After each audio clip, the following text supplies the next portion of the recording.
And another kind of person says to him, "Oh, you are intolerable.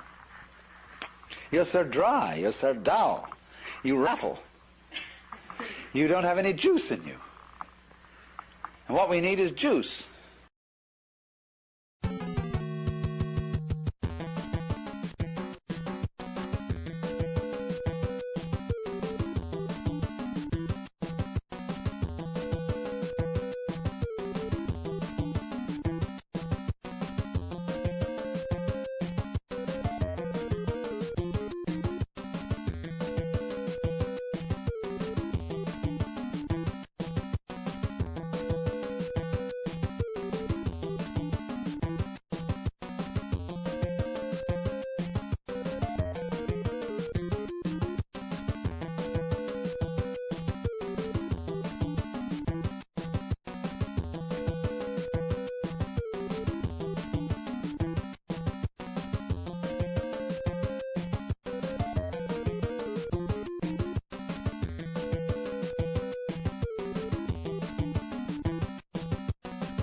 See, there's always a way of talking about something to make it sound terrible.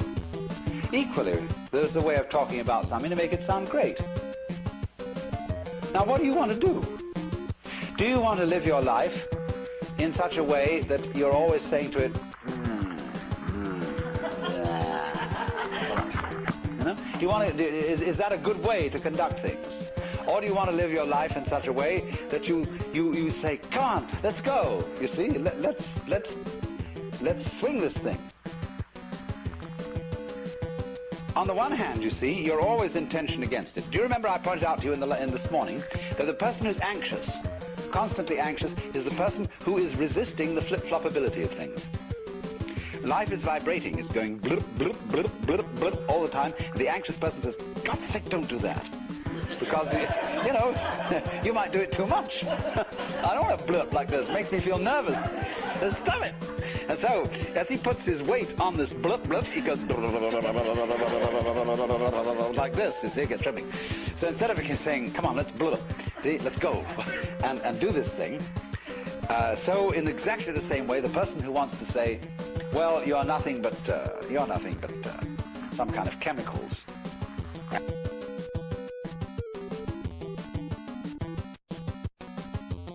So, you know, this thing of death and of being transformed is where our life reaches a certain point where it has to go bloop. And in the moment you go bloop, you forget. You lose control, you see. That's the sensation. When control is going, you're just on the verge of the crisis where it's going to bloop. And you say, "Well, where was I? Gee, this is strange. I'm alive. I don't remember where I was before." That's the sensation of coming to birth. And you grow and grow and you become more familiar with this and more familiar. When you're completely familiar, it goes bloop. And you're new all over again. See? Quite different.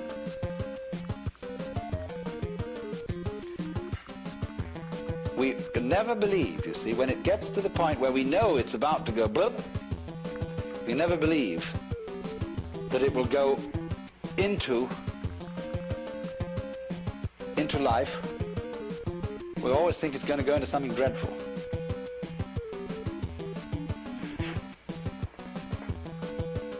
But you see, once you know,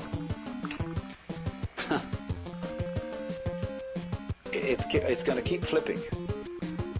And the only thing is to go with that flip.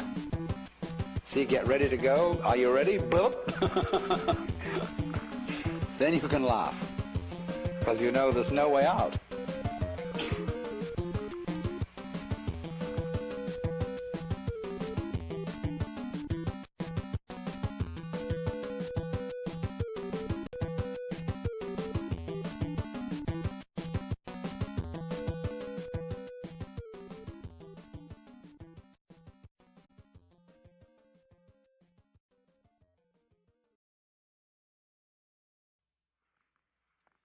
morning I was discussing the joke of death.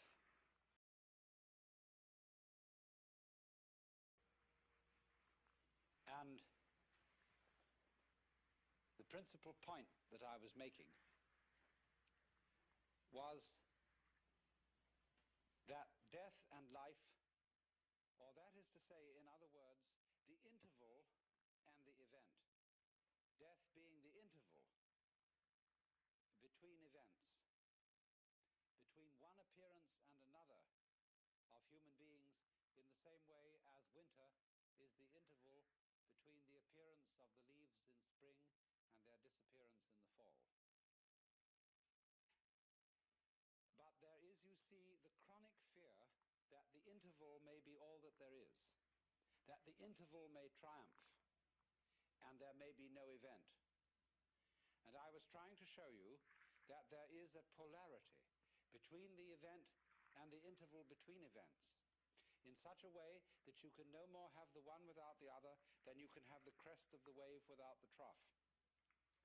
And that this goes on and on and on in endless cycles, where there are small intervals making up small intervals and waves which group together and make up a set of intervals and waves, and they in themselves constitute the crest of a larger wave with a much longer trough.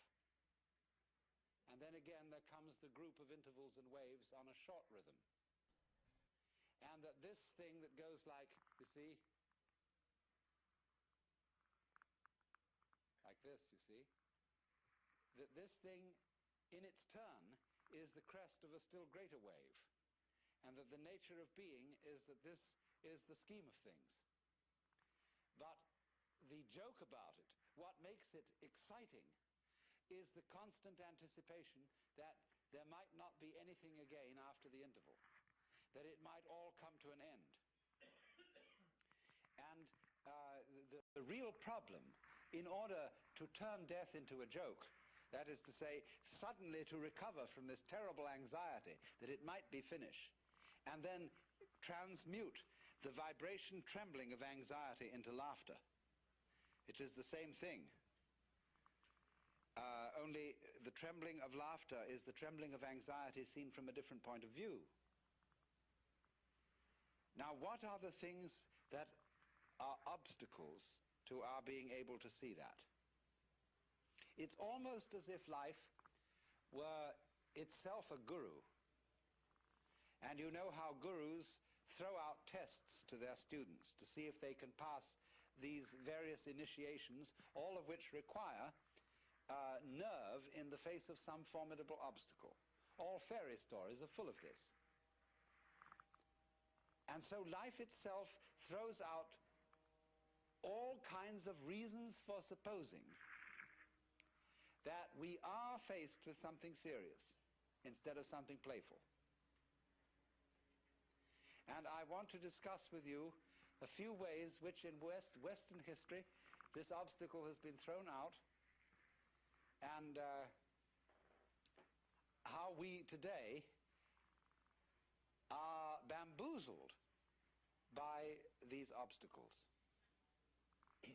In the history of Western civilization, there have really been, in the past 2,000 years, two dominant mythologies. One has had a long run and the other has had a fairly short run. But they are both ways of terrifying you so that you won't see the point. But at the same time, they are perhaps not merely negative things, but challenges, barriers of the same kind that a guru would offer. For example, in the study of Zen, each koan is referred to as a barrier. And if you can pass the barrier, you see, you get in. But the function of the teacher is to put the barriers up to see how you'll react to them. So, in a way, we could say that the two great mythologies which have dominated the Western world in the past 2,000 years are two barriers. The first, of course, is the Christian mythology. And in the Christian mythology, the individual is made to feel that he is strictly on probation, that he does not really belong, that if he is at all a son of God, he is so by adoption and grace. Really one of the family. He isn't really one of the family. Let me explore the theology. Memories as to what went before. In discussing the theme of the Joker, I have been talking about a point of view, the Joker's point of view, from which not only our social institutions, but also all the formations of the natural world are seen as games. Be careful of the word game. It doesn't mean as trivialities, because when we say it's just a game, this often means it is just trivial. There can be important games, as when we play the piano or musical instruments. We are not necessarily doing something frivolous, but we are playing. And there is something in the nature of all play that is not serious, but at the same time may be sincere. And I tried to give you the picture of the multiplicity of natural forms on the one hand, and of human social institutions, and all the things that we do and consider important and busy ourselves with as human beings. I tried to give you the point of view from which these can be seen as games, as things being done, as it were, simply for themselves, and not for some ulterior motive. And therefore, these games are in a way best played when they are played as games. Although it's really all right for people to take them seriously, except that they are a little bit deprived. They're missing something. And so when the Joker sees a person taking his life seriously and regarding himself as extremely important, there is something a little bit funny about it, and he is inclined to get the giggles. And it's all he knows, that the very intensity of seriousness with which the individuals concerned are taking these games will be a kind of foil for the subsequent bursting into laughter when he sees that it wasn't serious after all. You see that? You might say there are these classes of people. There are the very far out people and the very far in people. Now, ordinarily we say someone's very far out when they are oddballs, when they are exceedingly unconventional. But I want you to turn the picture round and look as a conventional person, look at a square as a person who's very far out. That is to say, he is so involved in the seriousness of the game he is playing that he is lost. He doesn't know where he started from, and he thinks he's there. But he's completely lost, because he is actually under the cover of his assurance, of his status, of his position in society. He's really a very anxious person. I said a lot yesterday about the way in which our society shows anxiety because it cannot permit the existence of people who don't belong. And it cannot really permit the criticism of laughter.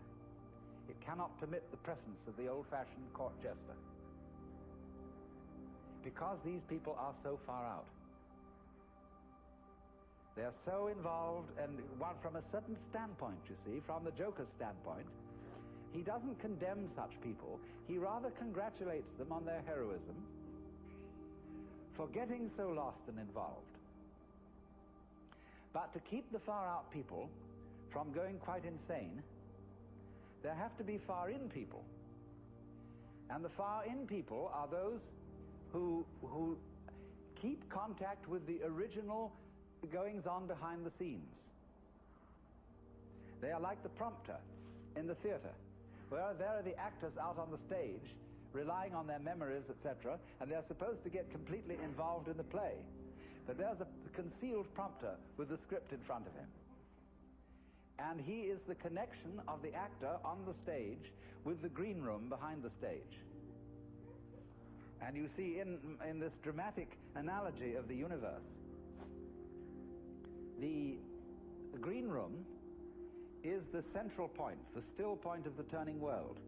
The green room is how God is when he's back home, not involved in all these games, and takes off the mask. See, on the Hindu theory that everybody is a mask of God. Like a wonderful line in one of Chesterton's poems. And now a great thing in the street seems any human nod, where move in strange democracy the million masks of God. The million masks of the Joker, because the Joker is the player, the trick player, who plays ultimately the great trick on himself. So really, there can be no resentment about this. Nobody to blame, nobody to turn around to in the end and say, you bastard, you did this to me. Because it's always you who are ultimately responsible. You bastard, you did this to me. Because it's always you who are ultimately responsible.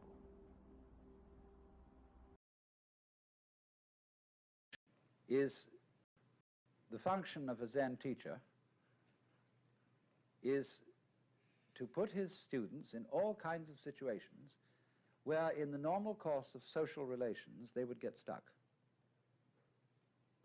By asking nonsensical questions, by making absurd remarks, by all ways of unhinging things, and above all, keeping them stirred up with impossible demands. To hear the sound of one hand, to, without moving, stop a ship sailing out on the water, or to stop the sound of a train whistle in the distance. Magic. To touch the ceiling without getting up from one's chair. To take the 4 divisions of Tokyo out of your sleeve. To take Mount Fuji out of a pillbox. All these impossible questions are asked. And in the ordinary way of interpreting these questions, we think, well, now, gee, how could we do that? See, that's a very difficult question that's been asked. And you have to think, what would I do to do that? Because we are caught up in a certain way of discourse, which the language game that we play, and the social games, the production games, and the survival games that we play are good games. But we take them so seriously that we think that that is the only important thing. And this is to unstick us from that notion and realize that it would be just as good a game to drop dead now as to go on living. Is a lightning flash bad because it lives for a second as compared with the sun that goes on for billions of years?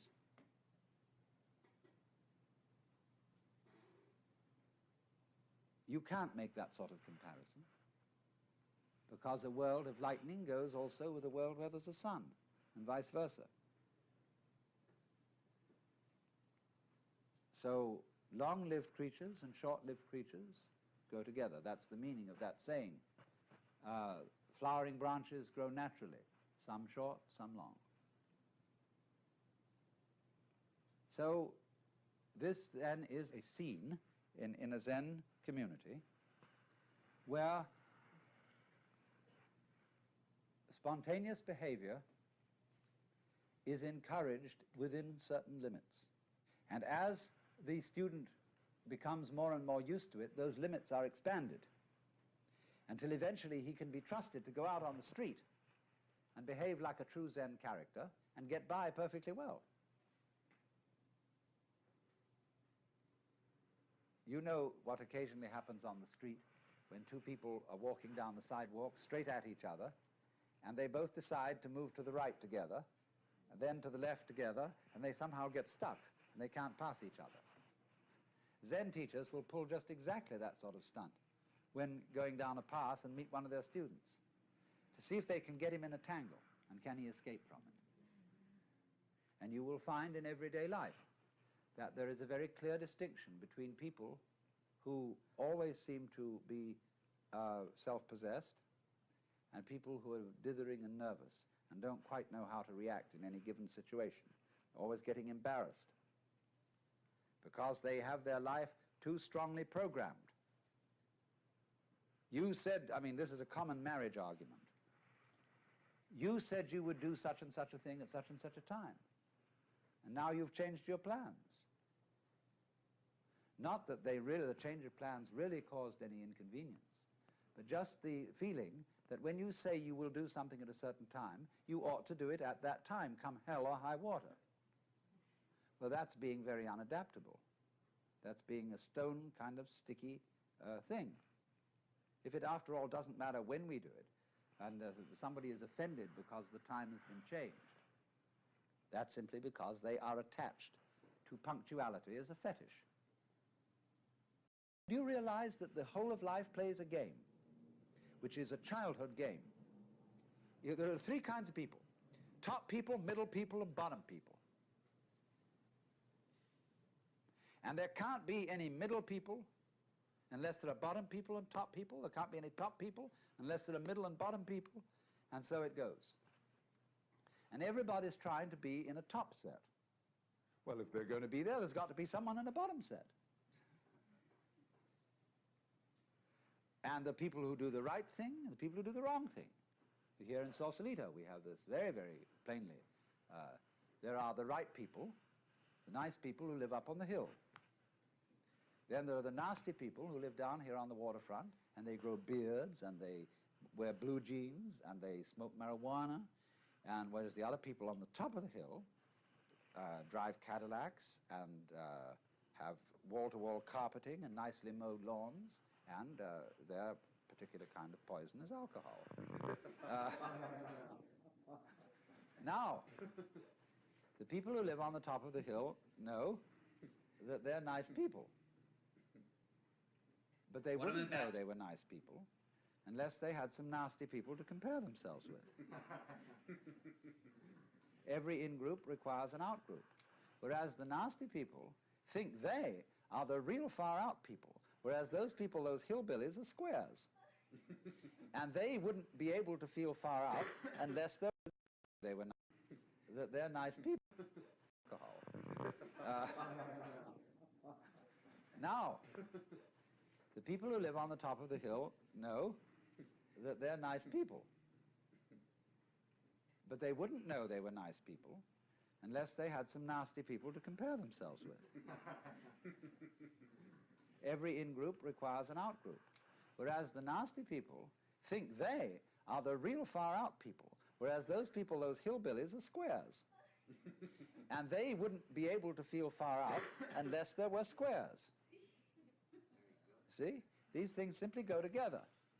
But when that is not seen, we play the games of getting on top of things all the time, and so we're in a constant state of competition as to, if it's not I'm stronger than you, it's I'm wiser than you, I'm more loving than you, I'm more tolerant than you, I'm more sophisticated than you. It doesn't matter what it is, but this constant competition is going on. In terms of that competition, we can, of course, lose place and in that sense make mistakes. But what a Zen student is a person who is not involved in the status game. That's the real meaning of a monk. He is not keeping up with the Joneses. And to be a master, he must get to the point where he's not trying to be a master. The whole idea of your being better than anybody else simply doesn't make any sense at all. It is totally meaningless. Because you see everybody manifesting the marvel of the universe in the same way as the stars do, and the water and the winds and the animals. And you see them all as being in their right places and not being able really to make mistakes, although they may think they're making mistakes or not making mistakes and playing all these competitive games. But that's their game. Now, I only say, if that game begins to bore you and it begins to trouble you and give you ulcers and all kinds of things, then you raise the problem of getting out of it. And therefore you start to become interested in things like Zen. That is simply a symptom of your growing in a certain direction, where you are tired of playing a certain kind of game. You are as naturally flowing in another direction as if a tree were putting out a new branch. So because you say, oh, well, we people are interested in higher things, you see, that depends still on the differentiation of rank between the superior and the inferior people. But when you begin to see through that and grow out of that, you don't think anymore of this superior and inferior classification. You don't think we are spiritual people who attend to higher things as distinct from these morons who are only interested in beer and television. This is simply our particular form of life. Like there are crabs, and there are spiders, and there are sharks, and there are sparrows, and so on.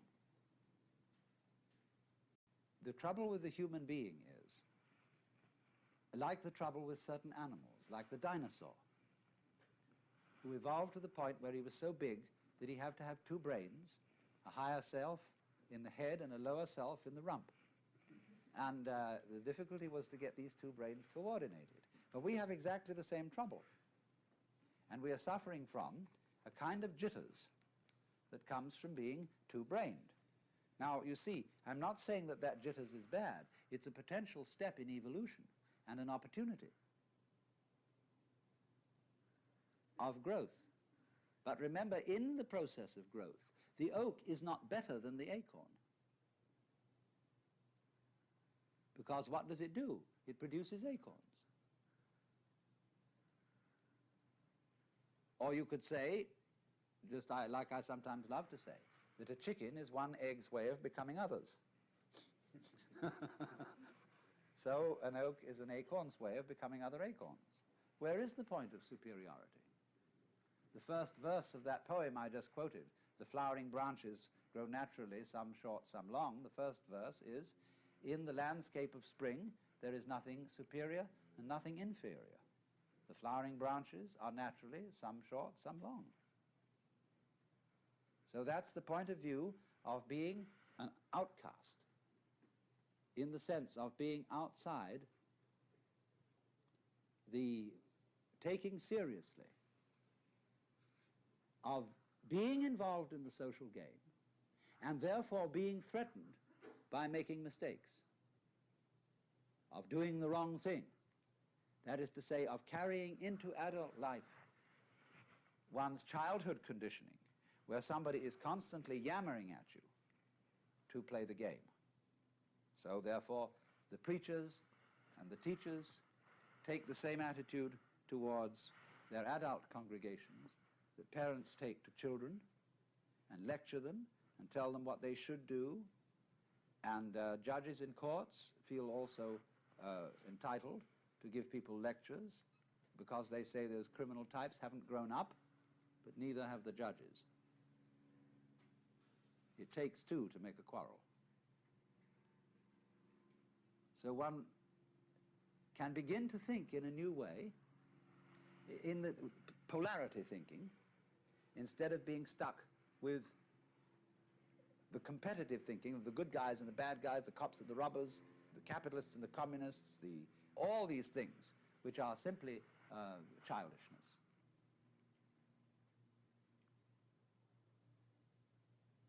Now, of course, you recognize that the moment I say that, it's like talking in English in order to show that the English language has limitations. And I am talking in a language that seems competitive to show that the competitive game has limitations. As if I were saying to all you cats here, look, I have something to tell you that is, and if you get this, you'll be in a better position than you were before you heard it. But I cannot speak to this group or this society or this language-speaking culture without using the language, the gestures, the customs, etc., that you have. The Zen masters try to get around this by doing things suddenly that people just don't get. Well, what is this? Therefore, that is the reason why, this is the real reason why, Zen cannot be explained. You have to make, as it were, a jump from the valuation game of better people and worse people, in groups and out groups. And you can only make it by seeing that they all are mutually interdependent. So if we take this situation, let's say I would be talking to you and saying, look, I have some very special thing that you've got to take notice of. Therefore, I am the in-group, and I'm the teacher, and you are the out-group. I know perfectly well that I cannot be the teacher unless you come here. And so that my status and my position is totally dependent on you. It isn't something you see, therefore, I have first, and then you get. These things arise mutually. So if you wouldn't come, I wouldn't talk. I wouldn't know what to say even. Because I borrowed your language. So that is the insight that things go together. Then, when you see that and aren't in competition, then you don't make a mistake, because you don't dither. When I first learned the piano and played these wretched scales, the teacher beside me had a pencil in her hand, and she hit my fingers every time I made a wrong note. Consequent was I never learned to read music, because I hesitated too long to play the note on time. Because I was always, is this pencil going to land? See? And that gets built into your psyche. And so people are always, although they're adults and nobody is clubbing them around and screaming at them any longer, they hear the echoes of that screaming mama or that bombinating papa in the back of their heads all their life long. And so they adopt the same attitudes to their own children, and the fast continues. Because there is no, I mean, I don't say that you shouldn't lay down the law to children if you want them to play the social game. But if you lay down the law to your children, you must make provision later in life for them to be liberated, to go through a process of curing them from the bad effects of education. But you can't do that unless you too grow up, you see? Unless we grow up. Says I, including myself.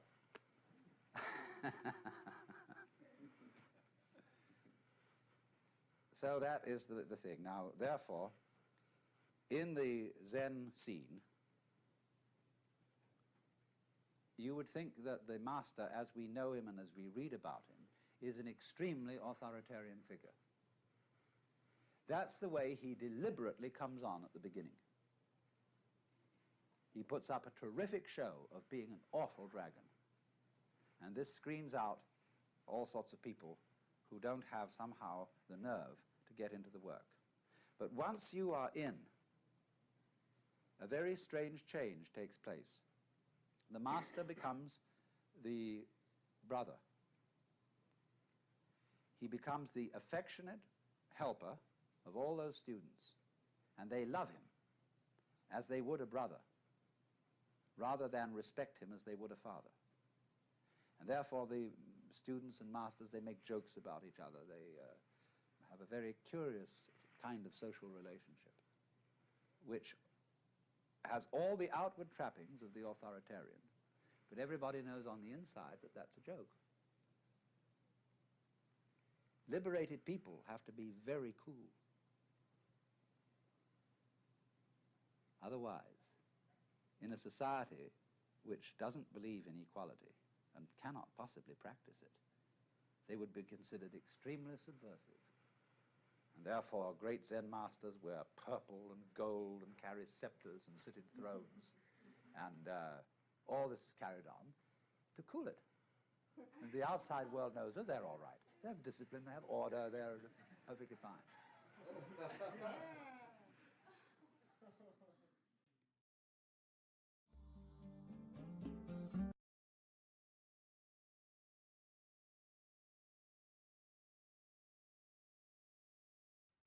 Zen student. Once upon a time, there was a Zen student who quoted an old Buddhist poem to his teacher, which says, "The voices of torrents are from one great tongue. The lines of the hills are the pure body of Buddha." "Isn't that right?" he said to the teacher. "It is," said the teacher, "but it's a pity to say so." It would be, of course, much better if this occasion were celebrated with no talk at all. And if I addressed you in the manner of the ancient teachers of Zen, I should hit the microphone with my fan and leave. But I somehow have the feeling that since you have contributed to the support of the Zen Center in expectation of learning something, a few words should be said, even though I warn you that by explaining these things to you, I shall subject you to a very serious hoax. Because if I allow you to leave here this evening under the impression that you understand something about Zen, you will have missed the point entirely. Because Zen is a way of life, a state of being that is not possible to embrace in any concept whatsoever. So that any concepts, any ideas, any words that I shall put across to you this evening will have as their object showing you the limitations of words and of thinking. Now then, if one must try to say something about what Zen is, and I want to do this by way of introduction, I must make it emphatic that Zen, in its essence, is not a doctrine. There's nothing you're supposed to believe in.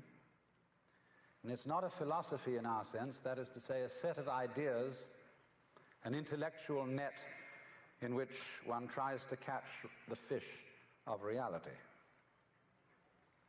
Actually, the fish of reality is more like water.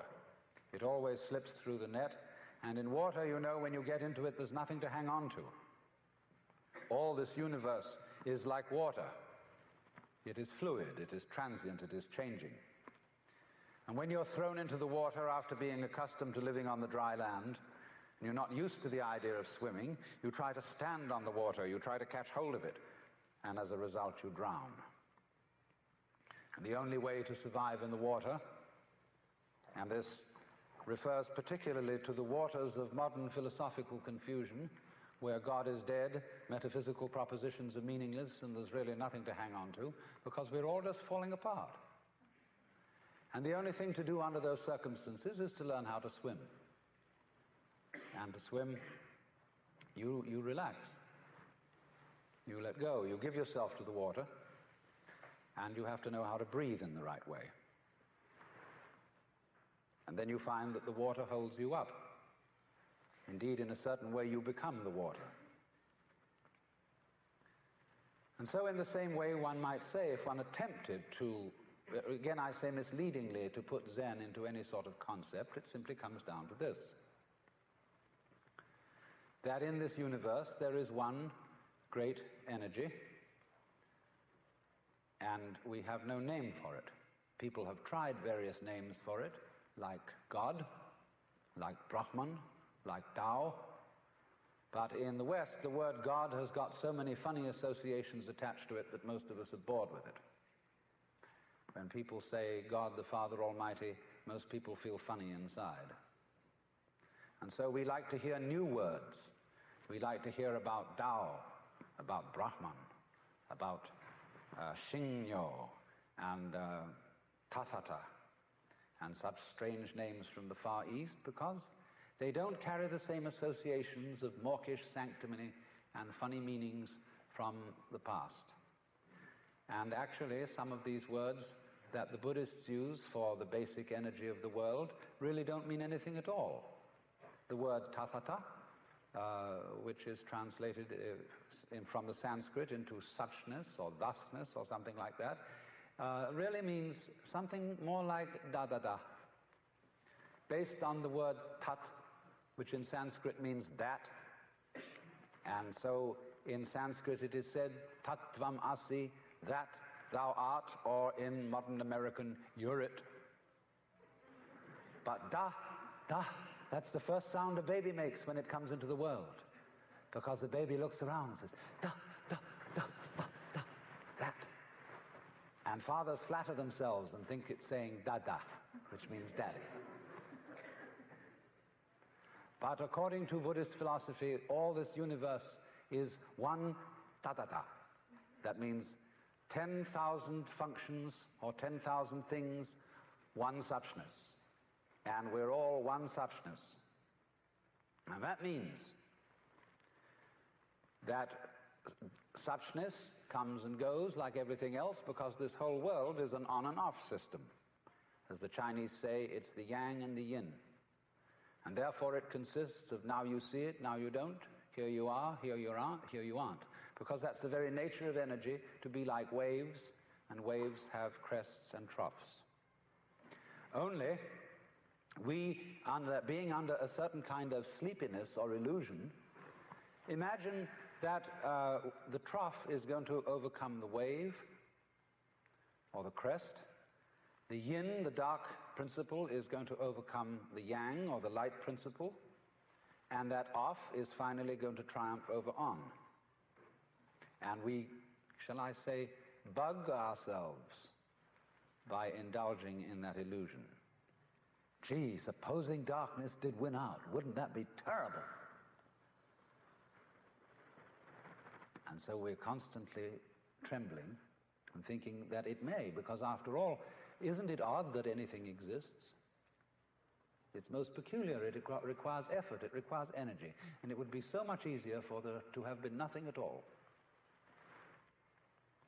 And therefore we think, well, since the is side of things is so much effort, you always give up after a while and you sink back into death.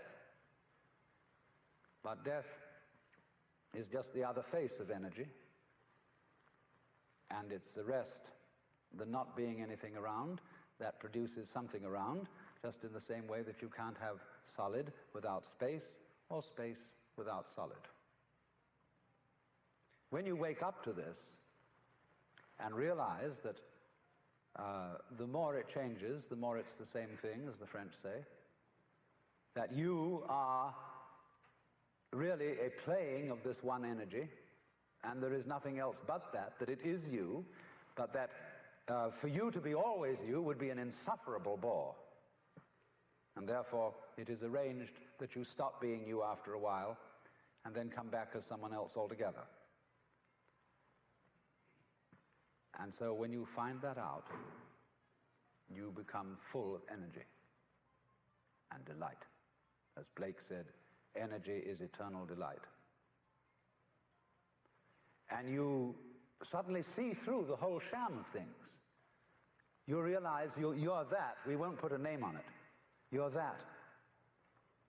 And you can't be anything else. So you are relieved of fundamental terror. That doesn't mean that you're always going to be a great hero, that you won't jump when you hear it bang, that you won't worry occasionally, that you won't lose your temper. It means, though, that fundamentally, deep, deep down within you, you will be able to be human, not a stone Buddha. You know, in Zen, there is a difference made between a living Buddha and a stone Buddha. If you go up to a stone Buddha and you hit him hard on the head, nothing happens. You break your fist or your stick. But if you hit a living Buddha, he may say, ouch. And he may feel pain. Because if he didn't feel something, he wouldn't be a human being. Buddhas are human. They are not devas, they are not gods. They are enlightened men and women. But the point is that they are not afraid to be human. They are not afraid to let themselves participate in the pains, difficulties, and struggles that naturally go with human existence. The only difference is, and it's almost an undetectable difference, it takes one to know one. As a Zen poem says, when two Zen masters meet each other on the street, they need no introduction. When thieves meet, they recognize one another instantly. So, a person who is a real cool Zen understander does not go around saying, oh, I understand Zen. I have Satori. I have this attainment, I have that attainment, I have the other attainment. Because if he said that, he wouldn't understand the first thing about it. So it is then that, if I may put it metaphorically, Zhuangzi said, the perfect man employs his mind as a mirror. It grasps nothing, it refuses nothing. It receives but does not keep. And another poem says of wild geese flying over a lake. The wild geese do not intend to cast their reflection, and the water has no mind to retain their image. In other words, this is to be, put it very strictly into our modern idiom, this is to live without hang-ups. The word hang-up being an almost exact translation of the Japanese bonno and the Sanskrit klesha. Ordinarily translated worldly attachment. But all that sounds a little bit, you know what I mean, it sounds pious. And in Zen, things that sound pious are said to stink of Zen. But to have no hang-up, that is to say, to be able to drift like a cloud and flow like water, seeing that all life is a magnificent illusion, a playing of energy, and there is absolutely nothing fundamentally to be afraid of. Fundamentally. You will be afraid on the surface. You will be afraid of putting your hand in the fire. You will be afraid of getting sick, etc. But you will not be afraid of fear. Fear will pass over your mind like a black cloud will be reflected in the mirror. But of course the mirror isn't quite the right illustration. Space would be better. Like a black cloud or flows through space without leaving any track. Like the stars don't leave trails behind them. And so that fundamental that is called the void in Buddhism, the thing that, it doesn't mean void in the sense that it's void in the ordinary sense of emptiness. It means void in that it is the most real thing there is, but nobody can conceive it. It's rather the same situation that you get between the speaker in a radio and all the various sounds which it produces. On the speaker you hear human voices, you hear every kind of musical instrument, honkings of horns, the sound of traffic, the explosion of guns. And yet all that tremendous variety of sounds are the vibrations of one diaphragm. But it never says so. The announcer doesn't come on first thing in the morning and say, ladies and gentlemen, all the sounds that you will hear subsequently during the day will be the vibrations of this diaphragm. Don't take them for real. And the radio never mentions its own construction, you see? And in exactly the same way, you are never able really to examine, to make an object of your own mind, just as you can't look directly into your own eyes or bite your own teeth. Because you are that. And if you try to find it and make it something to possess, why, that's a great lack of confidence. That shows you don't really know you're it. And if you're it, you don't need to make anything of it. There's nothing to look for. But the test is, are you still looking? Do you know that? I mean, not as kind of knowledge that you possess, not something you've learned in school like you've got a degree, and you know, I've mastered the contents of these books and remembered it. In this knowledge, there's nothing to be remembered. Nothing to be formulated. You know it best when you say, well, I don't know it. Because that means I'm not holding on to it. I'm not trying to cling to it in the form of a concept, because there's absolutely no necessity to do so. That would be, in Zen language, putting legs on a snake or a beard on a eunuch. Or as we would say, gilding the lily. Now you say, well, that sounds pretty easy. You mean to say all we have to do is just relax? We don't go around chasing anything anymore? We abandon religion, we abandon meditations, we abandon this, that, and the other, and just live it up anyhow. Just go on. You know, like a father says to a child who keeps asking, why? Why did God make the universe? Who made God? Why are the trees green? And so on and so forth. The father says finally, oh, shut up and eat your bun. It isn't quite like that, because you see, the thing is this. All those people who try to realize Zen by doing nothing about it are still trying desperately to find it, and are on the wrong track. There is another Zen poem which says, you cannot attain it by not thinking. By thinking, it says. You cannot attain it by thinking. You cannot grasp it by not thinking. Or you could say, you cannot catch hold of the meaning of Zen by doing something about it, but equally, you cannot see into its meaning by doing nothing about it. Because both are, in their different ways, attempts to move from where you are, now, here, to somewhere else. And the point is that we come to an understanding of this, what I call suchness, only through being completely here. And no means are necessary to be completely here. Either active means on the one hand, nor passive means on the other. Because in both ways, you are trying to move away from the immediate now. Let's suppose, as so often happens, you think of ecstasy as insight. What I'm about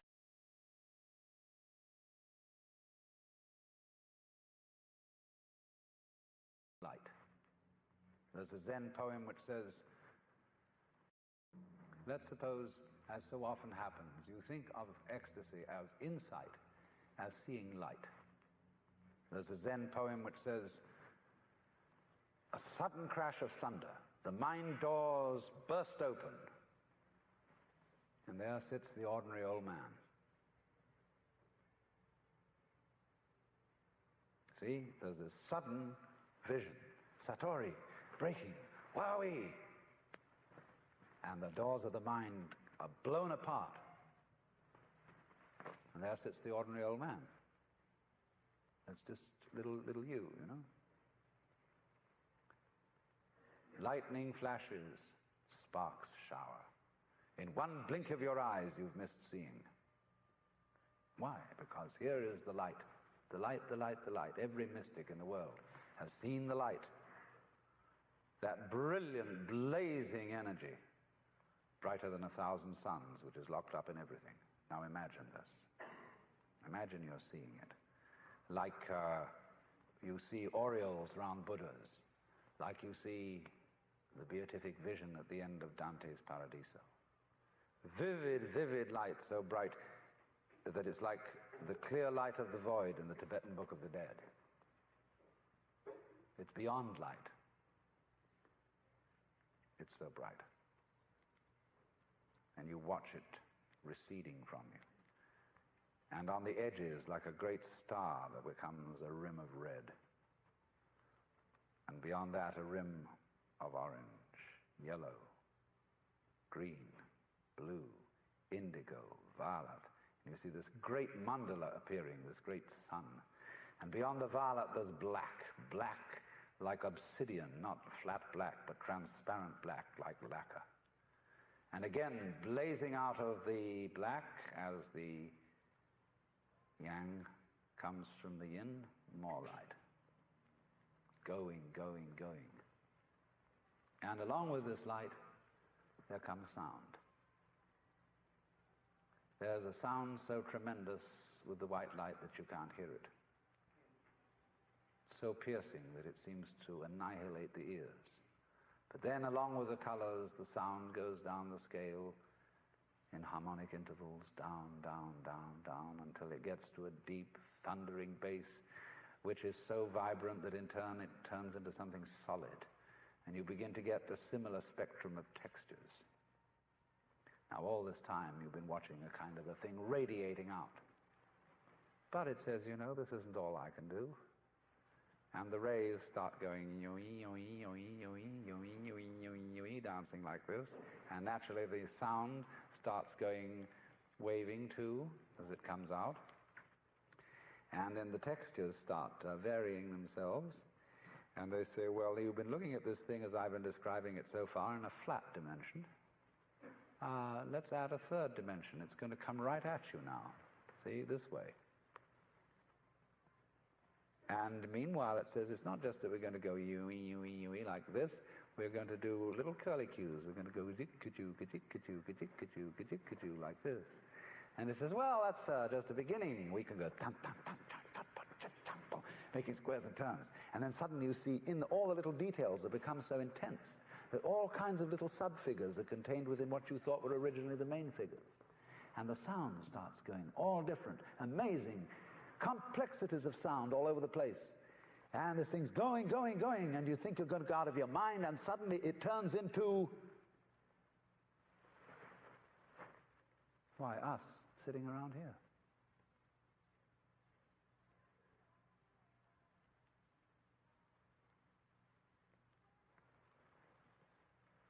Thank you very much.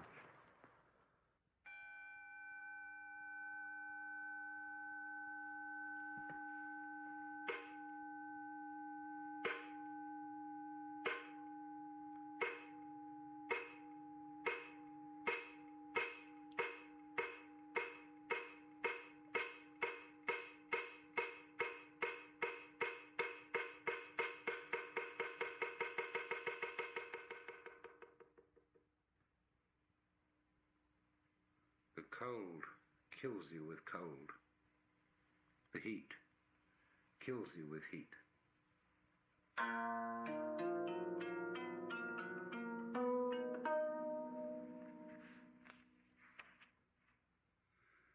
Above, there isn't a piece of tile to cover his head. Below, there isn't an inch of earth for him to stand on.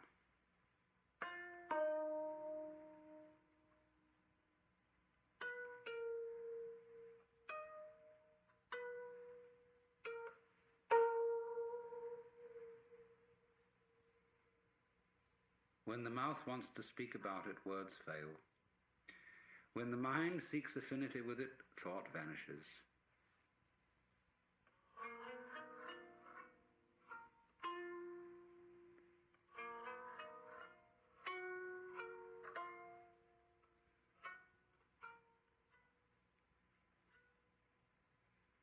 Sun and moon cannot illuminate it completely. Heaven and earth cannot cover it entirely.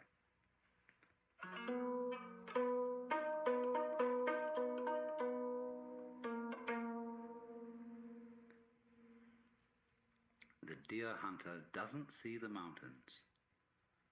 The miser doesn't see men.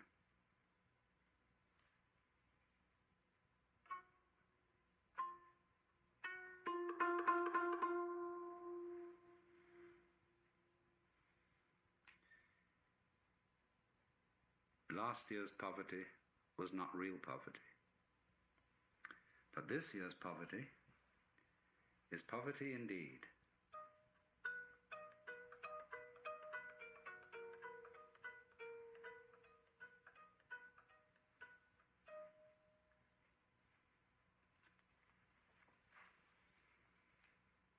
The angels find no path on which to strew flowers. The heretics, secretly spying, find nothing to see.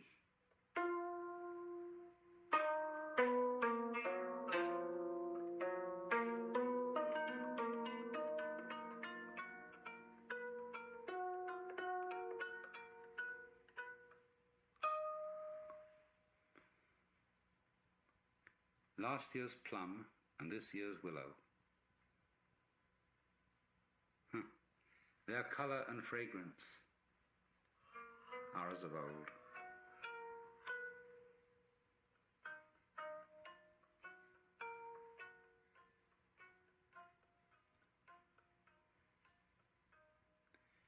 At the limits of heaven, the sun rises and the moon sets.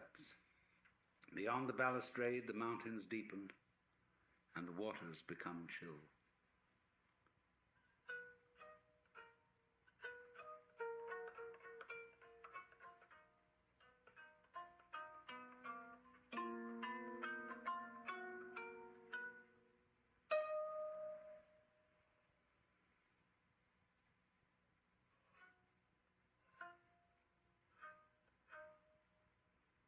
He sees only the winding of the stream and the twisting of the path.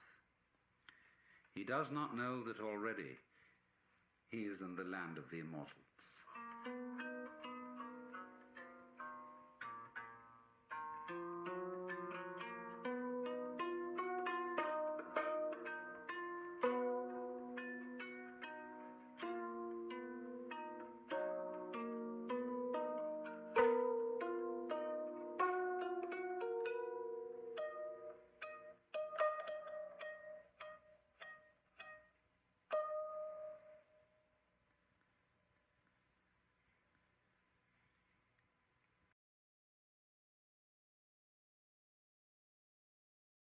And you are listening, is eternity.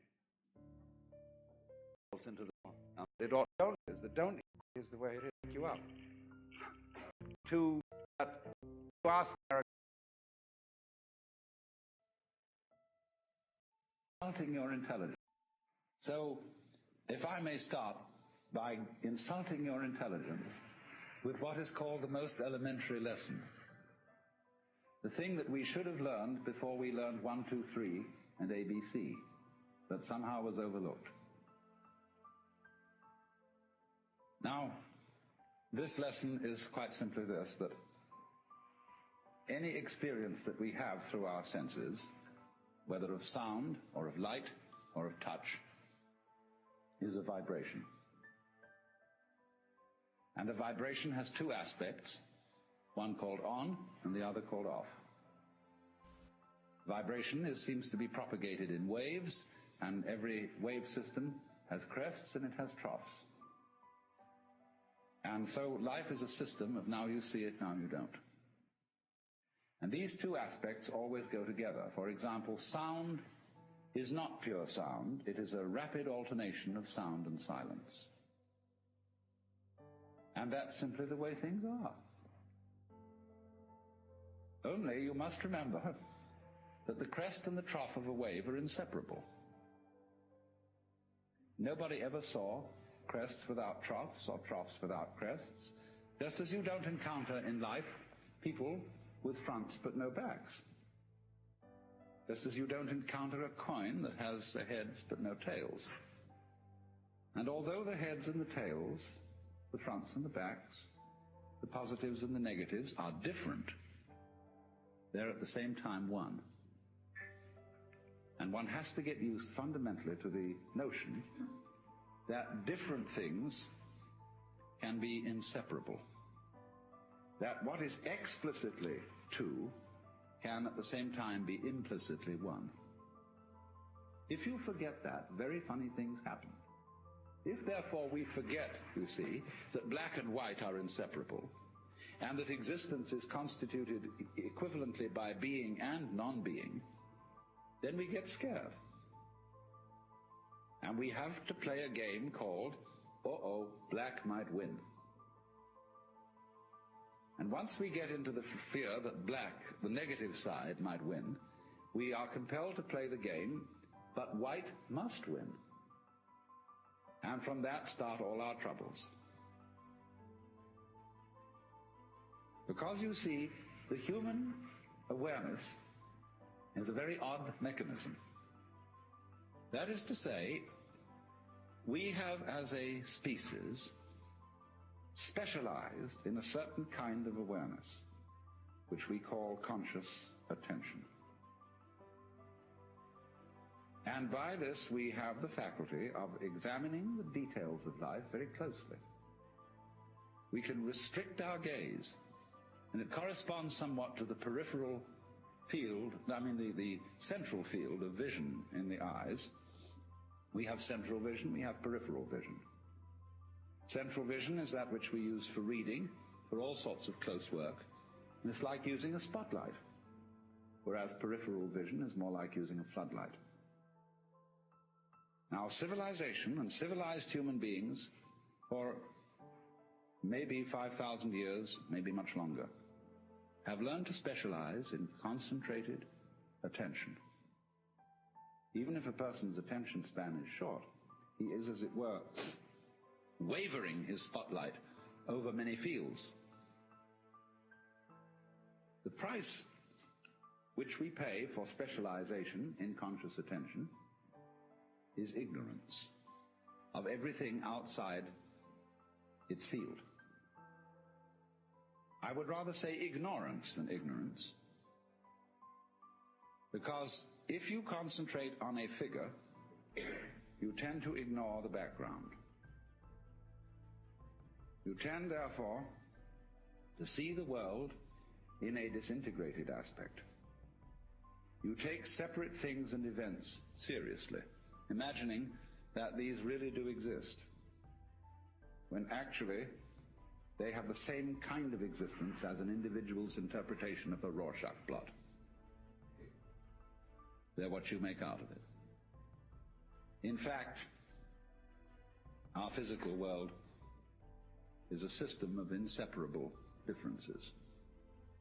Everything exists with everything else. But we contrive not to notice that, because what we notice is what is noteworthy. And we notice it in terms of notations. Numbers, words, images.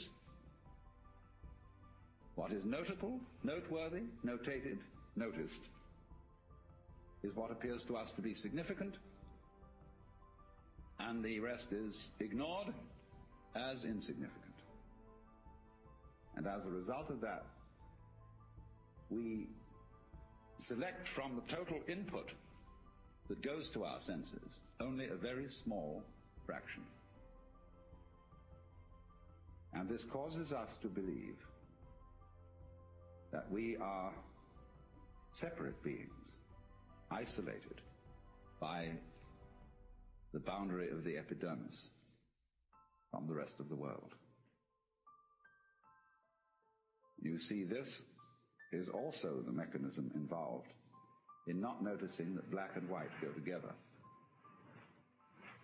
Not noticing that every inside has an outside, and that the inside, what's inside, goes on inside your skin, is inseparable from what goes on outside your skin. You see that For example, in the science of ecology, one learns that a human being is not an organism in an environment, but is an organism-environment. That is to say, a unified field of behavior. If you describe carefully the behavior of any organism, you cannot do so without at the same time describing the behavior of the environment. And by that you know that you've got a new entity of study. The organism is not the puppet of the environment, being pushed around by it. Nor, on the other hand, is the environment the puppet of the organism, being pushed around by the organism. The relationship between them is, to use John Dewey's word, transactional. A transaction being a situation like buying and selling, in which there is no buying unless somebody sells, and no selling unless somebody buys.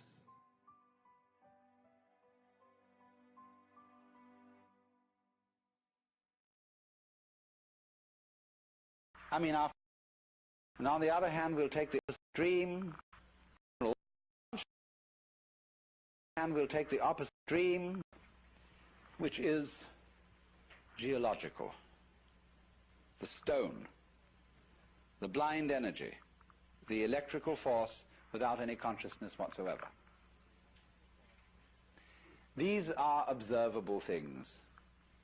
We see the living human being on one extreme, and we see the stone or the fire on the other.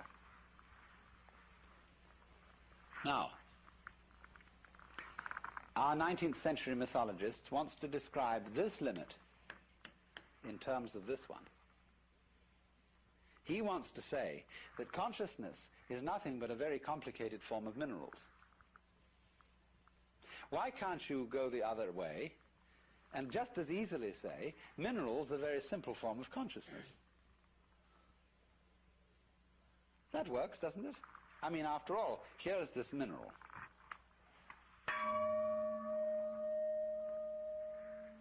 I knock it, and it says that to me. This is a rudimentary form of consciousness. This thing inside is not making a noise to itself, because that requires ears.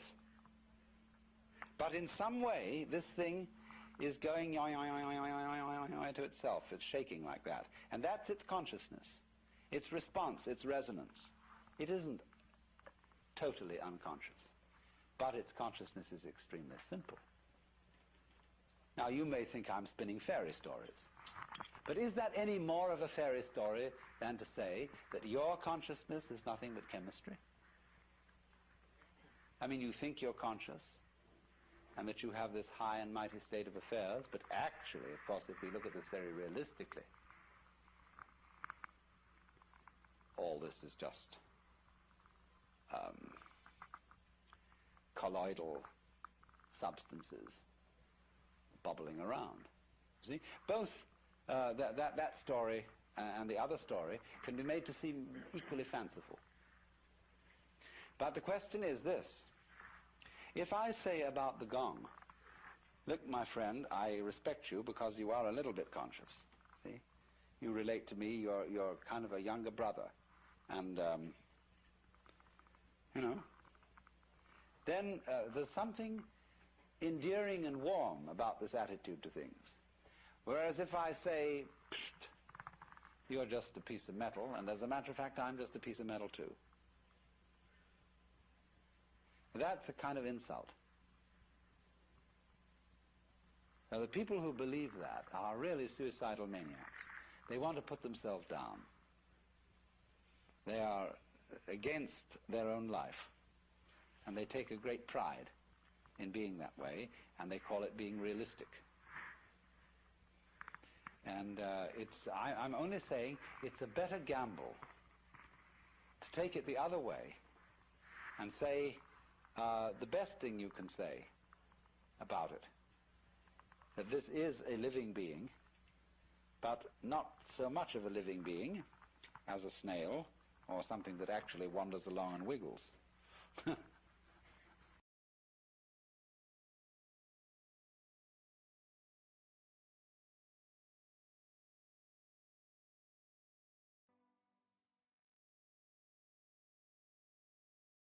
And on the other hand, we'll take the extreme, and we'll take the opposite extreme, which is geological.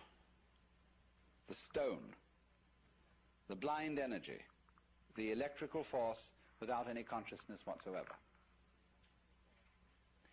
These are observable things. We see the living human being on one extreme, and we see the stone or the fire on the other.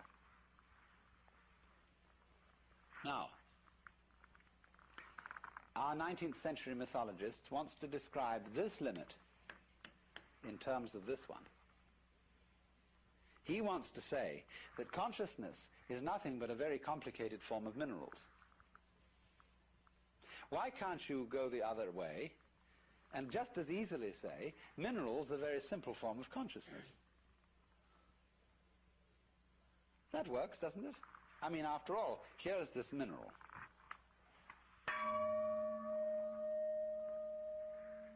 I knock it, and it says that to me. This is a rudimentary form of consciousness. This thing inside is not making a noise to itself, because that requires ears. But in some way, this thing is going to itself. It's shaking like that. And that's its consciousness, its response, its resonance. It isn't totally unconscious, but its consciousness is extremely simple. Now, you may think I'm spinning fairy stories, but is that any more of a fairy story than to say that your consciousness is nothing but chemistry? You think you're conscious, and that you have this high and mighty state of affairs, but actually, of course, if we look at this very realistically, all this is just colloidal substances bubbling around. See? Both that story and the other story can be made to seem equally fanciful. But the question is this. If I say about the gong, look, my friend, I respect you because you are a little bit conscious. See? You relate to me, you're kind of a younger brother. And,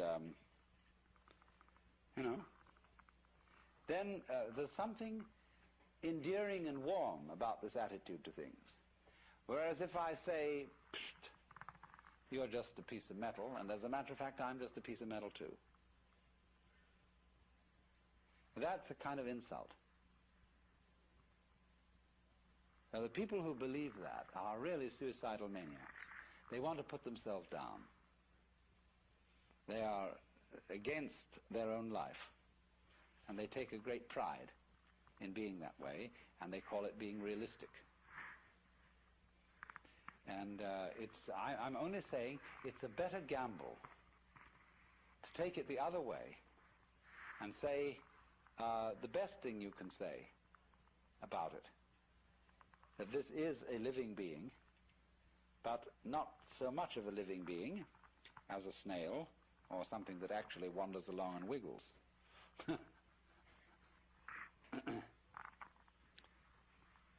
So you see, the pressure upon us of the whole mythology of the 19th century, the whole attitude of putting down the universe because the previous myth had been too uncomfortably alive, is simply a way of looking at things. Let me give another illustration of the same thing. If you study the various forms of life from the standpoint of natural selection, you may come up with a rationalization for everything. Somebody wants to know, why do butterflies have eyes on their wings? Some butterflies. Well, somebody scratches his head.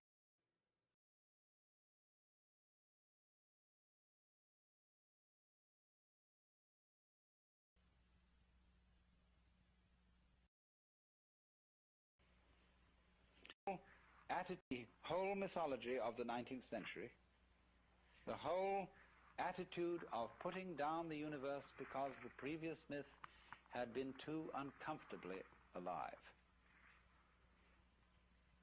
is simply a way of looking at things. Let me give another illustration of the same thing. If you study the various forms of life from the standpoint of natural selection, you may come up with a rationalization for everything. Somebody wants to know, why do butterflies have eyes on their wings? Some butterflies. Well, somebody scratches his head and says, oh, well, there must be an explanation for that. There's an explanation for everything. Why is there an explanation for everything? Because the universe is really a tight engineering job. So, why do some butterflies have eyes? Well, it so happened that some fluke of a butterfly once got an eye on its wing, and birds would avoid it because that eye looked at them and it was just too much. So those butterflies that had eyes on their wings bred, whereas the butterflies that didn't have eyes got eaten up more easily. Although some of them had other alternatives, because of not having eyes, they were invisible and the birds couldn't see them. And so more of that kind survived, although those with the terrifying eyes survived, and so they didn't get eaten up either. So those, it tended to multiply. So it's just a perfectly easy, simple explanation of why butterflies have eyes on their wings. Also, other things, some birds with extraordinary plumages, which look so obvious that anybody could catch them, any cat, any hunter. No, they survived because they were so attractive to their females. And so they bred very well. As a matter of fact, this isn't true, they didn't. And, but any explanation will do, provided it seems to explain. Now, that is one way of looking at things. You can make an extremely consistent theory for the different kind of species of flowers and birds and insects and all their markings and so on, just why they have them. But on the other hand, you can equally well explain it in a completely different way.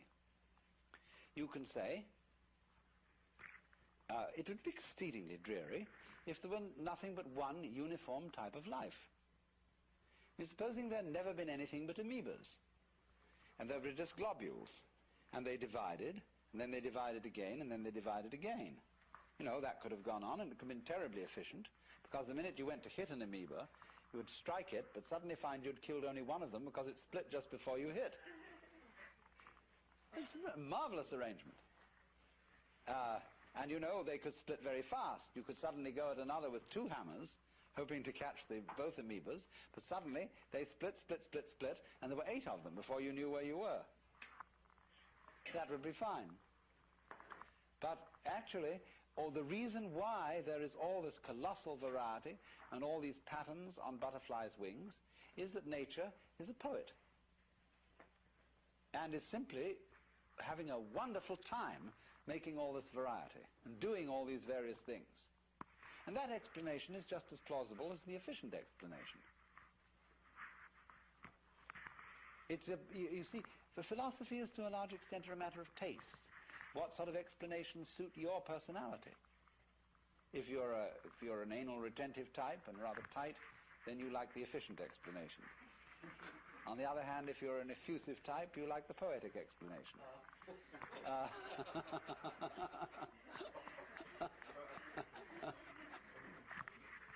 But there are, though, beyond that, certain considerations of which of these explanations affords better games. And the economic anal retentive explanation can give good games up to a point, because there's all the thrill of working out the chains of interconnection, all the reasoning whereby finally you go through all sorts of rational conniptions and explain why the butterfly has a big eye on its wing. Fine. But where do you end up? You end up in a mechanical straitjacket. You've got to be careful along the other line of approach that you just don't end up in a morass.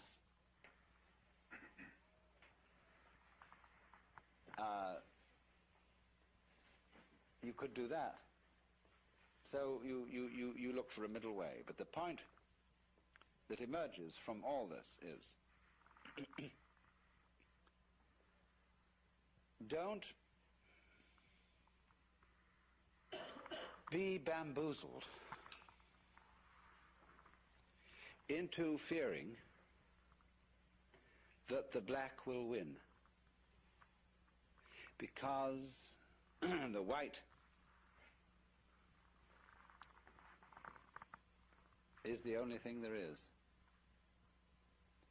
and the black, the nothing that surrounds it, will eventually engulf it. All these are, as it were, nursery stories to terrify children.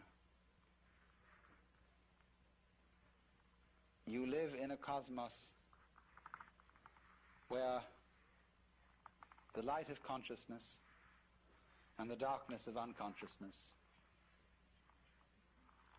go back and forth, just as the crests and the troughs of the waves.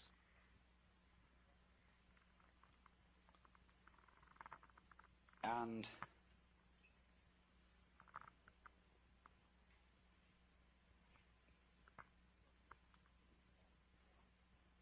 this situation of yang and yin, positive and negative, is exceedingly productive. It's like a male and a female who become the parents of all sorts of children. And out of yang and yin, black and white, come all these adventures through the original stratagem of pretending that the one is and the other isn't, that yang is and that yin isn't.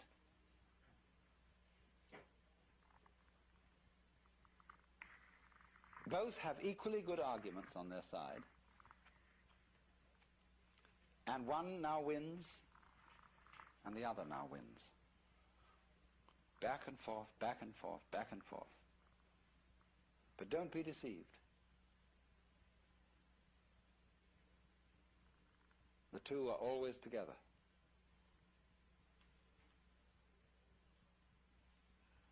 And the thing that you most fear, see, there's always a way of talking about something to make it sound terrible. Equally, there's a way of talking about something to make it sound great. Now, what do you want to do? Do you want to live your life in such a way that you're always saying to it, you know? Do you want to? Is that a good way to conduct things?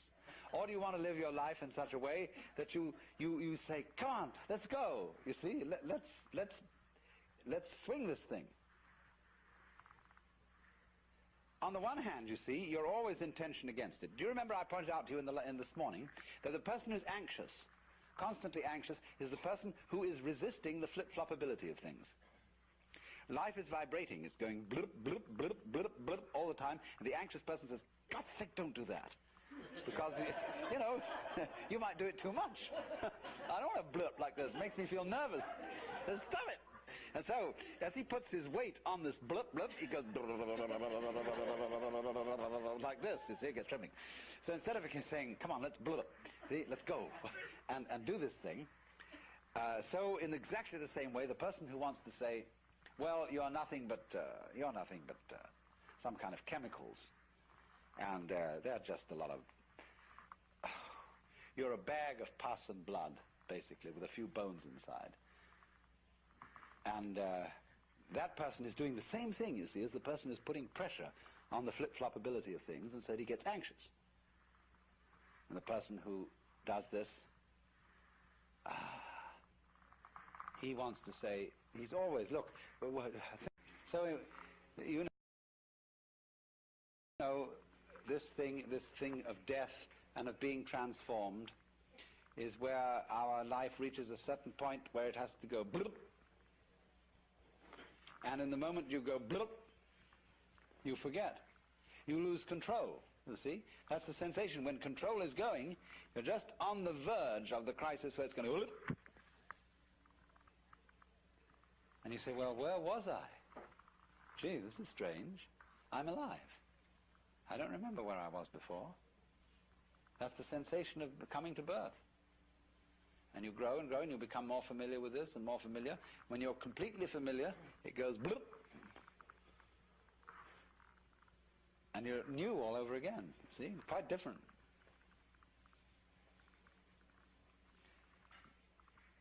We can never believe, you see, when it gets to the point where we know it's about to go blip, we never believe that it will go into life. We always think it's going to go into something dreadful.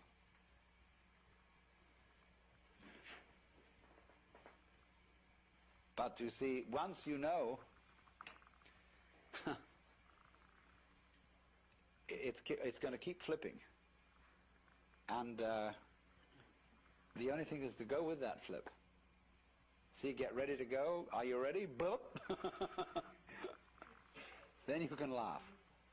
Because you know, the only thing is to go with that flip. See, get ready to go. Are you ready? Boop. Then you can laugh.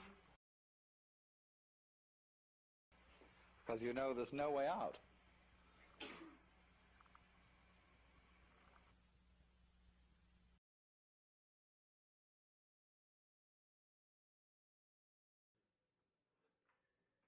Now, what happens then when you introduce technology into production? You produce enormous quantities of goods by technological methods.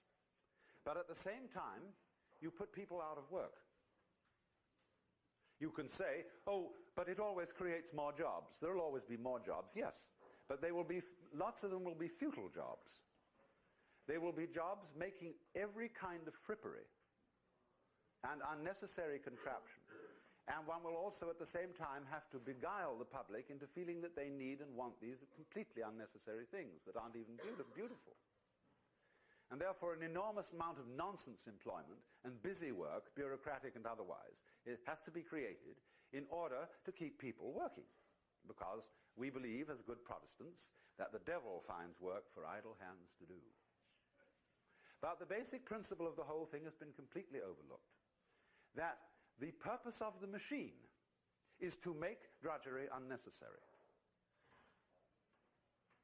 And if we don't allow it to achieve its purpose, we live in a constant state of self-frustration. So then if a given manufacturer automates his plant and dismisses his labor force, and they have to operate on a very much diminished income, say some sort of dole, the manufacturer suddenly finds that the public does not have the wherewithal to buy his products. And therefore he has invested in this expensive automative machinery to no purpose. And therefore, obviously, the public has to be provided with the means of purchasing what the machines produce. But people say, that's not fair. Where's the money going to come from? Who's going to pay for it? The answer is the machine. The machine pays for it. Because the machine works for the manufacturer and for the community. This is not saying, you see, that this is not the statist communist idea that you expropriate the manufacturer and say you can't own and run this factory anymore, it is owned by the government. It is only saying that the government or the people have to be responsible for issuing to themselves sufficient credit to circulate the goods they are producing and have to balance the measuring standard of money with the gross national product. That means that taxation is obsolete, completely obsolete. It ought to go the other way. Theobald points out that every individual should be assured of a minimum income. Now you see, that absolutely horrifies most people. Say all these wastrels, these people who are out of a job because they're really lazy, see, given them money? Yeah. Because otherwise the machines can't work. They come to a blockage. This was the situation of the Great Depression, when here we were still, in a material sense, a very rich country, with plenty of fields and farms and mines and factories, everything going. But suddenly, because of a psychological hang-up, because of a mysterious mumbo-jumbo about the economy, about the banking, we were all miserable and poor, starving in the midst of plenty, just because of a psychological hang-up. And that hang-up is that money is real, and that people ought to suffer in order to get it. But the whole point of the machine is to relieve you of that suffering. It is an ingenuity. You see, we are psychologically back in the 17th century and technically in the 20th. And here comes the problem. So, what we have to find out how to do is to change the psychological attitude to money and to wealth, and furthermore to pleasure, and furthermore to the nature of work.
Elsewhere.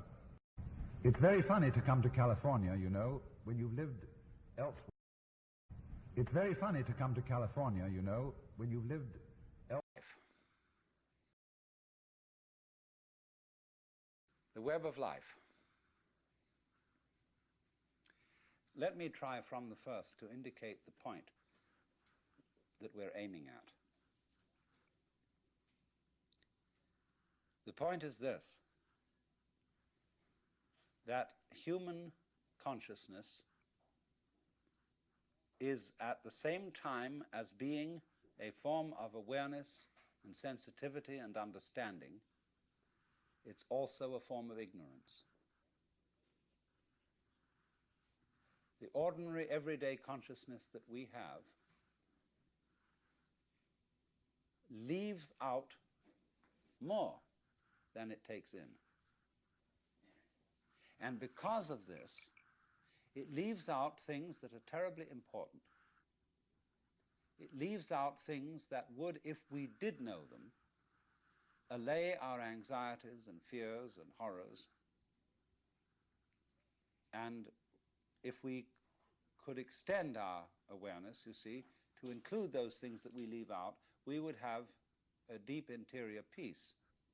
Because we would all know the one thing that you mustn't know, you know, according to the rules of our particular social game. The one thing you mustn't know, that's really not allowed, that is the lowdown on life. And the lowdown, on the one hand, means the real dirt on things. But the lowdown is also what is profound, what is mysterious, what is in the depths. And there's something left out. And our everyday consciousness screens this out in the same way that when you say you have weaving, you have, say, on this rug here in front of us, when the black finishes here, the black threads will go underneath and then appear again over here, then they'll go underneath the white, and then they'll appear again over here, you know? So that the back will be the obverse pattern of the front. Now, the world is like that. Our sense organs are selective. They pick out certain things, they're receptive, For example, we have a small, small band of what you might call a spectrum of light, of sound, of tactile sensation, and so on, to which the human organism is sensitive. But we know that outside that small band, there is a huge range of vibrations to which we have built instruments that are sensitive. Things like cosmic rays, ultraviolet rays, gamma rays, hard X-rays, so on. They're all outside the band of our spectrum, and obviously there are things that are outside the range of our instruments.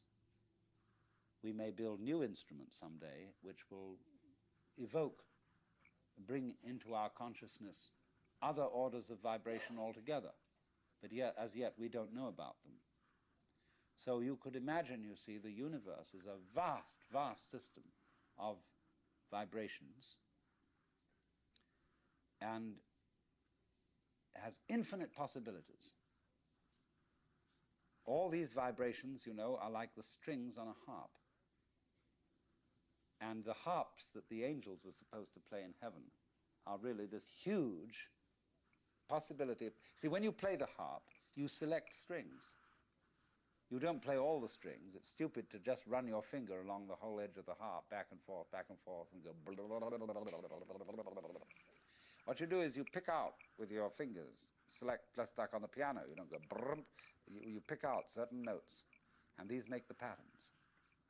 But at the same time as you pick out, you reject what you don't pick out. But it's all there, constituting a fundamental continuity, the kind of continuity of the thread as they go to the back of the woven material and make up the obverse of the pattern that's on the front. Now, the question that is absolutely basic for all human beings is, what have you left out? You see? You are focused on certain things that constitute what you call everyday reality.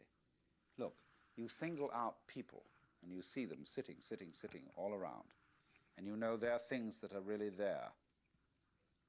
And then behind the people are the houses or whatever we live in, and the earth, and behind all that the sky, and so on.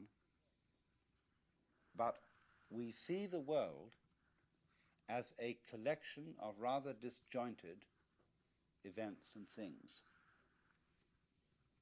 And I might say to you as you came in here today, now, my goodness, you all forgot something. What did you forget?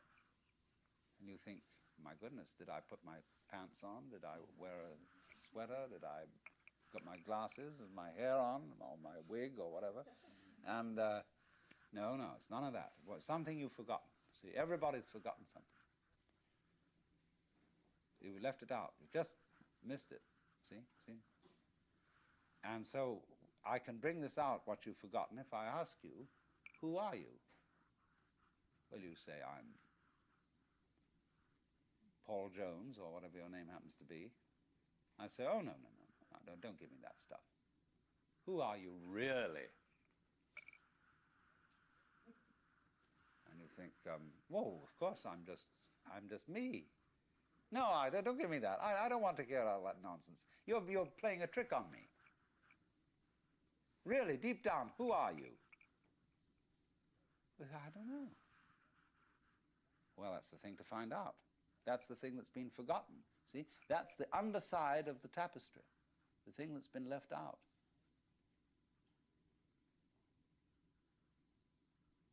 Because what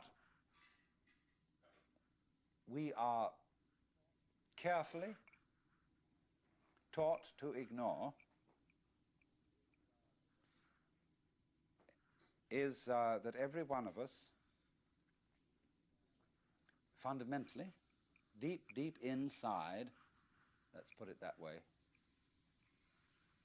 is an act of, a function of, a performance of, a manifestation of the works. The whole blinking cosmos, with all its galaxies and forever and ever and ever, whatever it is beyond that, what you might call God in the Western tradition, or Brahman in Hindu philosophy, or Tao in Chinese. Every one of us is really that, but we are pretending we aren't. And we are pretending with tremendous skill and deception. Now, what I would call a really swinging human being is a person who lives on two levels at once. He's able to live on the level of being his ordinary ego, his everyday personality, and play his role in life and observe all the rules and so on that go with that.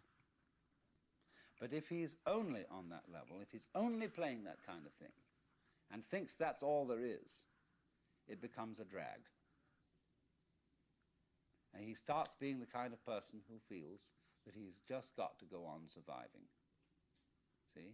It's terribly important to go on surviving, to live. And he works at that. And his children learn the same attitude from him. And they, he says, well, I've got to survive because I've got all these children I've got to support, and so on and so forth. And then they take the same attitude, and they breed up children, and they feel compulsive about supporting them, because they've got to go on. And so nobody really has any fun. It's just, we've got to make this thing, you see. And you don't have to. See, whenever I get somebody who comes to me and says, I really can't go on and I have to commit suicide, I say, well, that's entirely, you're right. There's really no reason why you should go on, and if you want to commit suicide, do it. You can check out. Of course, this reduces anxiety. When they feel free to commit suicide, they don't really have to commit suicide so much.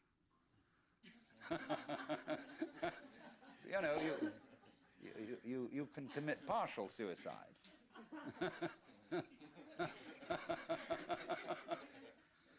So the sense that you just have to go on living, see, that life is a must. When you say to anything spontaneous, see, life is spontaneous. It happens, in the words of the Taoists, Zhen, which means of itself so. That's their Chinese expression for nature. What happens by itself, what isn't pushed, but it just pops up, you see? Like, I'll never forget, there was a great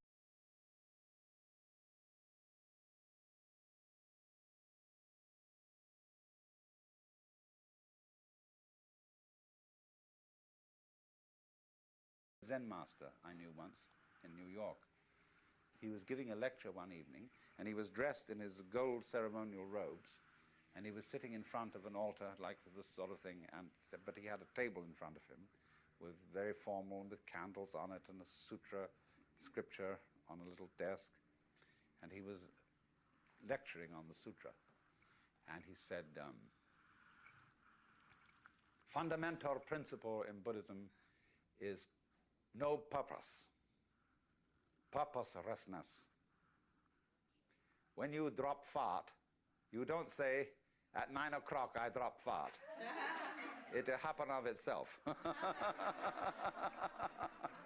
And all these pious Western devotees, kind of put their handkerchiefs in their mouths and try not to laugh.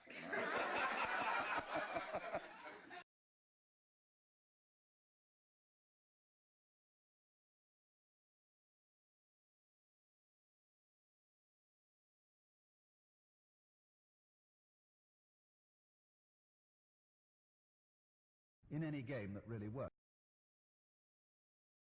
Skill. In any game that really works. But the necessity of gambling is very much overlooked, I think, in our contemporary culture. Because this is a culture where we are trying, as much as possible, to take the risk out of things. And when the risk is taken out of human relationships, they become impossible. We have, I think, in the United States, a very naive faith in law and in law enforcement. We're always saying there ought to be a law against it, as if law could solve things. And we don't realize the extent to which law makes life increasingly more difficult. Because law is simply a process of trying to define what may be done and what may not be done. But the moment you start talking, the definitions become increasingly complicated. And lawyers love this. They live on it. So it's always an interminable discussion of what did they mean when they said that? What was the intent of this law? And as laws multiply, with the avowed object of protecting us from each other, they do not so much succeed in protecting us as they do in making it impossible for us to act. And so the ultimate police state is, of course, the safe state, the security state, where everybody is checked. And you see what this is? Mechanically speaking, it's a system of very elaborate self-consciousness. See, when you get self-conscious and you watch everything you do, because you're anxious about making a mistake, you'll find in that you're all tied up and you can't act. So in exactly the same way, a community of people which is always watching itself through its agents, so that in a Nazi state, there are not only the ordinary policemen on the beat, but there's a block captain for every area, and there's some kind of a sneak or a traitor who's going to inform the authorities everywhere, you see, hidden. So this community is watching itself all the time, because it's a community that doesn't trust itself. And a community which constantly watches itself is like a person who's always watching himself and holding a club over his head to go clunk the minute he might be in danger of doing something wrong. And so this person is like this. If I say now my right hand is my main active hand, and but I don't know whether I can trust it. I don't know what it's going to do. So I've got to keep control on it with my left hand. See? So always the left hand is controlling the right hand. If I want to pick something up, the left hand will have to push the right hand down and squeeze the fingers together and then lift it up so that it will come up. See, I've lost a hand by doing that. And so in exactly the same way, when any community of people is founded on mutual mistrust, it sort of loses half of itself. It becomes clutched up. It becomes paralyzed and unable to move. So the basis of any community, and thus the basis of any game, is the act of faith that I will gamble. I will bet my life on this scene. And you see, that also is fundamentally not only the attitude of faith, but it's the attitude of love. Love is self-giving. When you love someone, say you fall in love with a member of your opposite sex or whatever, and you got mixed up with someone now, you've really committed yourself to heaven only knows what.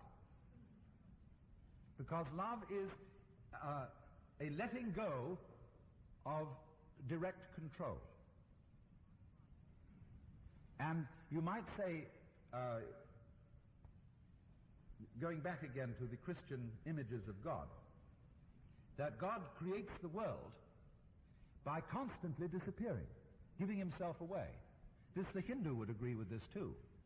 That insofar as everyone here is God in disguise, but doesn't know it, this is because you, as God, are constantly giving yourself away to you. And feeling lost. How did I get mixed up in this world? Well, unbeknownst to myself, I made a gamble on being this person. And so this giving of oneself away is what's called a divine love. So then, in playing the game, if you don't make the assumption that I can let go of myself in the act of faith and in the act of love, you may just as well commit suicide right now. Because you can't play it on any other basis than that. Any attempt to do so will merely make the whole thing clutch up and become insupportable, and will in any case be suicide. See, when we get the ultimate weapon, with which we know we can be safe because nobody else has it, just because we wanted to get that ultimate safety and get that ultimate weapon to defeat our enemies, it will be suicide. Because life really is not the avoidance of death. Death is the avoidance of death. The constant terror of death, the constant putting it off, the constant vigilance that one will not die, that is death. What we call life is fundamentally willingness to die. Constant jumping of being into not being. So long as you do that, it goes on. So long as you shake the dice and you don't know how they're going to come out and flip, the game goes on, you see? So long as you take a chance.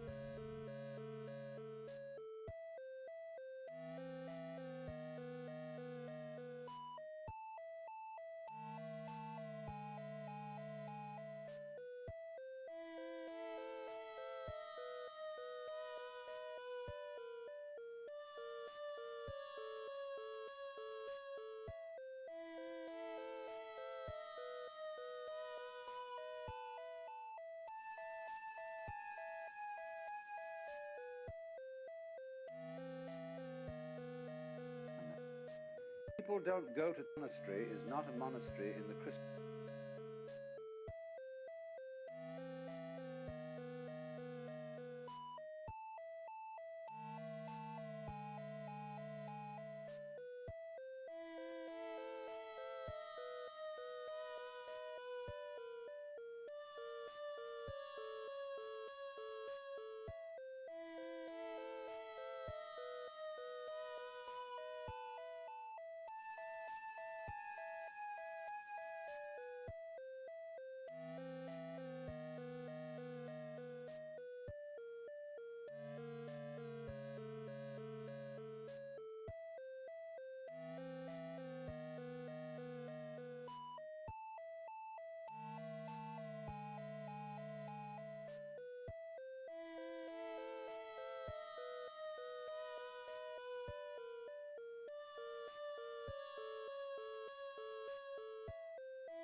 Itch.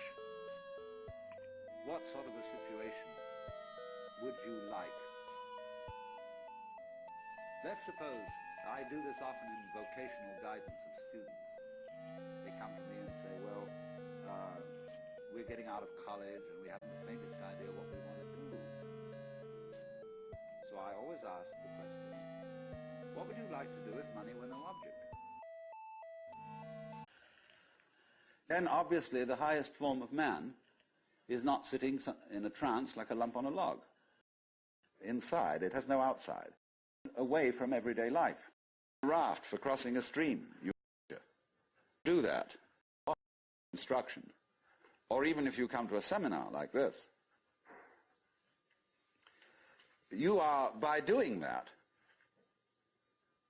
confusing yourself.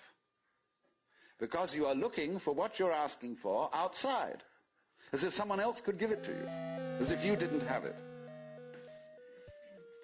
So the teacher knows that as long as you do that, you haven't understood. But he doesn't just tell you to go away. Or he may sometimes just say, go away, I'm too busy. And in any case, I can't tell you anything. Well, people won't take that for an answer. They won't take no for an answer. And furthermore, if he just said, go away, they would just find some other teacher who would exploit them and maybe keep them as followers for years and acquire a great deal of money by so doing. But what he does is another thing. He tries to give them the put down, as if to say, you have a great long distance to go yet. Your attainment is not at all perfect. And they're always talking about other sects and other schools and saying, well, they haven't really got the point, you see? So that you keep losing faith in yourself and feeling, my goodness, I haven't yet attained this thing. And that keeps you working. But all the time, you're being talked out. It's like someone who's a pickpocket and he's stolen your own watch and is selling it to you.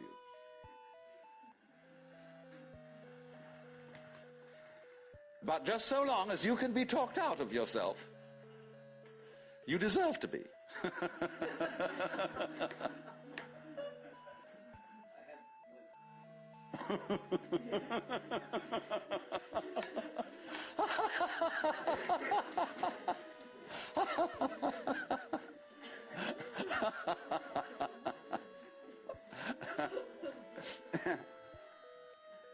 Now,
Now, you become very aware of this